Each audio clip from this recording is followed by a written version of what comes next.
शहर आई देहाती बहू। हाल ही में रोहन की शादी निर्मला नाम की लड़की से हुई थी। निर्मला गांव की लड़की थी। रोहन के पिता और निर्मला के पिता दोनों बचपन के दोस्त थे। उन्होंने बचपन में ही एक दूसरे से वादा कर लिया था कि दोनों बच्चों के बड़े होते ही उनकी शादी करवा देंगे। इसलिए वादे के अनुसार रोहन के पिता निर्मला को अपनी बहू बनाकर घर ले आते हैं। निर्मला अपने साथ अपनी गाय भी लेकर आ जाती है और उसे घर के आंगन में बांध देती है। अरे ये क्या माँ, भाभी तो गाय भी लेकर आई है हमारे घर में। अभी घर में गाय बंधी देखकर आस पड़ोस के लोग तो हमारा मजाक उड़ाएंगे ना। हाँ बेटा, तू ठीक कहती है, लेकिन क्या करूं मैं, तू तो जानती है तेरे पिता किसी की नहीं सुनते हैं। अरे ये क्या निर्मला, तुम अपने साथ गाय क्यों लेकर आई हो? आपके शहर में पैकेट वाला मिलावटी दूध मिलता है ना, लेकिन मुझे तो रोज ताजा दूध पीने की आदत है। गाय लाकर मैंने ना बहुत अच्छा किया है। अब हम सब रोज ना गाय का ताजा ताजा दूध पियेंगे। अरे ये सब तो ठीक है, लेकिन तुम ध्यान रखना कि तुम्हारी गाय की वजह से आस पड़ोस के लोगों को कोई तकलीफ ना हो। हाँ हाँ, मैं सब देख लूंगी, आप चिंता ना करें। कुछ दिन बीत जाते हैं। फिर एक दिन, चल बहू, आज हमें बाजार से सब्जी खरीदने जाना है। उसके बाद सुनीता निर्मला को बाजार में ले जाती है। सब्जी के महंगे दाम देखकर निर्मला के तो होश उड़ जाते हैं। ये क्या माँ जी, 1000 रुपए की सब्जी, ये तो बहुत ही ज्यादा है। अब क्या करे बहू, शहर का तो यही हाल है। ना ना ना, मैं इस तरह पैसों की बर्बादी बर्दाश्त नहीं कर सकती। अब से ना हम इस बाजार से सब्जी नहीं खरीदेंगे।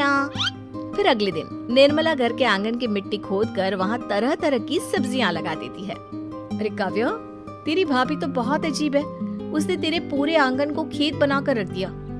मेरी समझ में नहीं आता तुम लोग इस लड़की को कहाँ से पकड़ कर लाए हो। अरे सब मेरे पिताजी का किया धरा है। सालों पहले अपने दोस्त से किए वादे के चलते उन्होंने उस गवार को हमारे गले बांध दिया। अरे तेरी भाभी सच में एक नंबर की गंवार है। उसे तो ढंग के कपड़े पहनने तक नहीं आते, ऊपर से उसने तेरे घर को गांव का तबेला बनाकर रख दिया है। उन औरतों की बातें सुनकर काव्या को बहुत बुरा लगता है।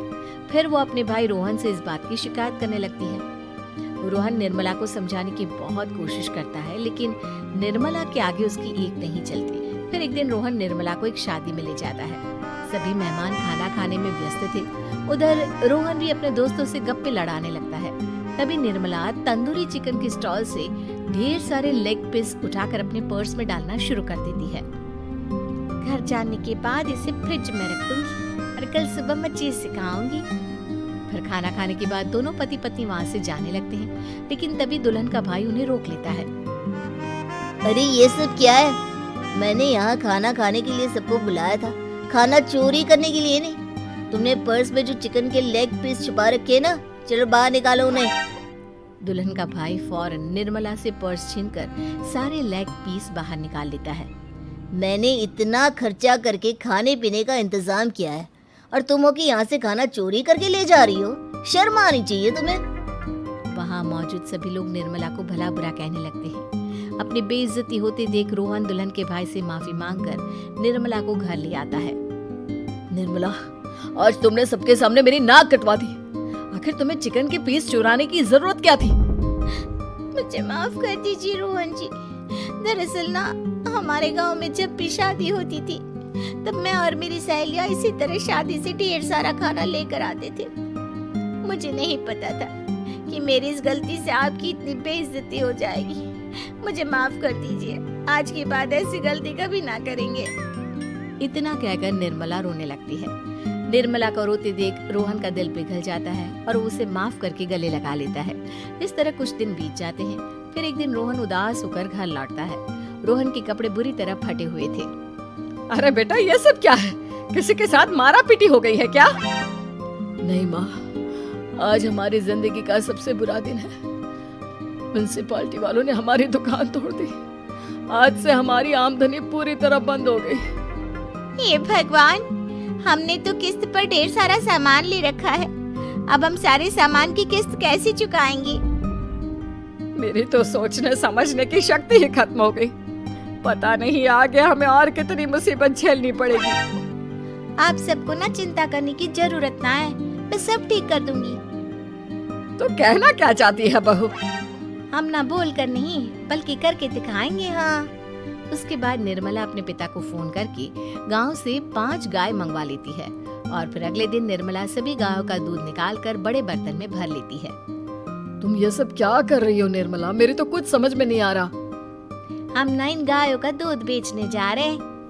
उसके बाद हमारे पैसों की समस्या खत्म हो जाएगी। हे भगवान, बस यही दिन देखना बाकी रह गया था। भाभी दूध वाली बनकर दूध बेचेंगी तो मोहल्ले में इज्जत क्या रहेगी हमारी? सभी लोग हमें तरह तरह की ताने मारेंगे। आप ना ऐसी बेकार की बातें ना करो काव्या जी। जब जेब का पैसा और पेट की रोटी छिन जाती है तो इंसान पहले अपने और अपने परिवार के बारे में सोचता है। और वैसे भी जिस काम से हमारा घर चले उसकी कभी ना बुराई नहीं करनी चाहिए। फिर निर्मला दूध के 2 बड़े बर्तन साइकिल के दोनों तरफ लटकाकर मोहल्ले में घूमने लगती है। दूध ले लो, दूध, गाय का ताजा ताजा दूध ले लो, बिना मिलावट का शुद्ध दूध ले लो। चलो चलो आओ भाई, जल्दी ले लो। तभी निर्मला के पास कुछ औरतें आती हैं। अरे तुम तो सुनीता की बहू हो ना? तुम इस तरह सड़क पर दूध क्यों बेच रही हो? निर्मला उन दोनों औरतों को अपने घर के हालातों के बारे में सब बता देती है। देखिए, मैंने ना अभी अभी गाय का ताजा दूध निकाला है। आप सब तो रोज पैकेट का दूध पीती हो, आज गाय का ताजा दूध पी कर देखिए, इसकी ना बात ही कुछ और है।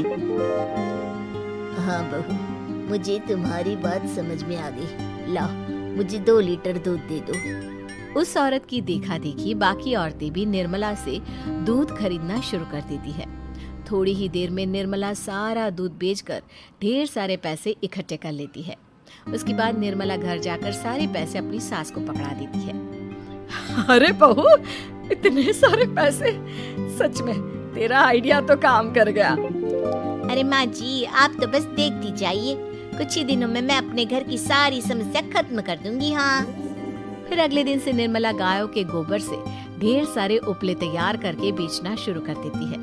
निर्मला को पैसे कमाते देख रोहन के अंदर भी हिम्मत आ जाती है और वो भी दूध बेचने का फैसला करता है।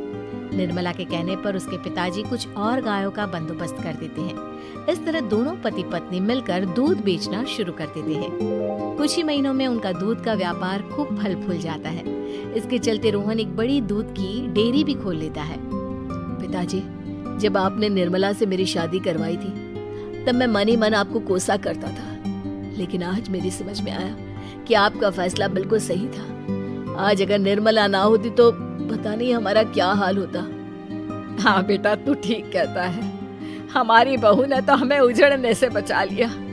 भगवान ऐसी बहू सबको दे। इस तरह निर्मला की समझदारी के चलते सब कुछ ठीक हो जाता है और वो सभी हंसी खुशी अपना जीवन जीने लगते हैं।